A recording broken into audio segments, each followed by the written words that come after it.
The Quinnipiac women's rugby team got news that their game against Army was postponed.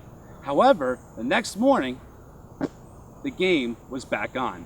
Construction officials are working around the clock to rebuild the boardwalk board by board in order to have the boardwalk ready for the upcoming summer. But some wonder if this is only a trend or the way to shop in the years to come. The best way to prevent accidents is simple. Stop the car, turn the phone off. To diagnose someone with this disorder, psychologist Kristen Lawler says it's an extensive process. These restaurants are also having special deals to give their customers a happy experience. Changes are underway here at the School of Communications. They have been happening for some time now. In Seaside Heights, New Jersey, I'm Tom Albanese, Q30 News. I don't want to go through the pandemonium of dealing with crowds. The pandemonium that Toms River resident Paul Rodriguez is referring to is Black Friday, the day where shoppers around the country search for the best deals on gifts for the holidays. But purchasing different items online has continued to grow, allowing people to shop in their homes than out in the stores. A lot of people prefer to shop at home versus coming out in the cold and fighting the crowds. And it's also great for older people that can't get out, that know how to utilize the internet. It's a lot easier to just buy online and have it shipped to you rather than to have to get in the car, use the gas. Studies show that Cyber Monday is on the rise and Black Friday is declining in the U.S. Sales on Cyber Monday have risen 20% from 2010 to 2011, and that percentage has kept going up to the present time.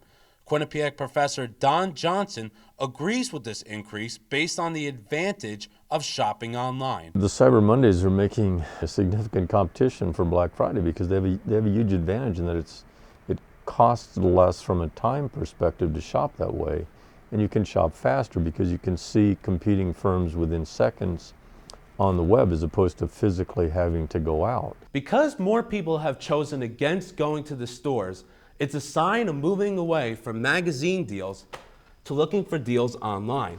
But some wonder if this is only a trend or the way to shop in the years to come. I think Cyber Monday, it's difficult to predict the future, but I think is becoming actually potentially dominant over Black Friday. There are others, including Kathleen Kelly, who works for a New Jersey website company known as Unbeatable Sale, that still see both days as equally popular shopping days.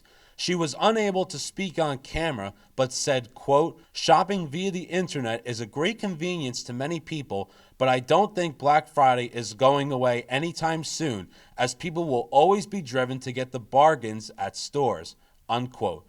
More time will tell if shopping results in 2014 show a pattern of Black Friday's decline.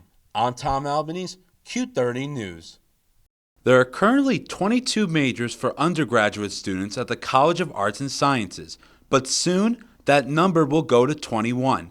The Interactive Digital Design program is officially moving to the School of Communications. That will happen over the course of the next year and will be in place by the fall of 2015. Dean of the School of Communications, Lee Camlett, believes that adding this program will be very beneficial. I think this is a perfect marriage of the kinds of skills that students need with the kind of skills that industry is demanding. The Interactive Digital Design program consists of graphics, web design, and other visual components. One word means so much to Camlett for this program to be added. The buzzword in communications in industry is convergence.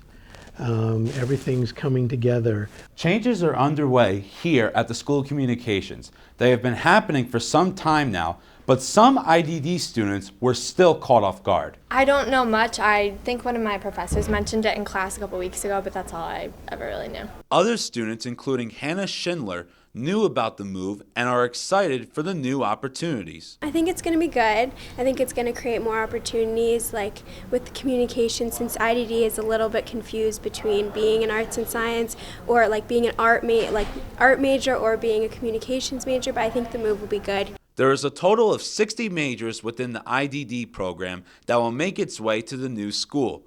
But before it becomes official, there are still decisions that have to be made. Still, there's a lot of logistical things that have to fall into place, and there'll be some very minor structural changes that will have to be made in the school itself, and those things all have to be worked out before we can actually make the transition happen. Tom Albanese, Q30 News.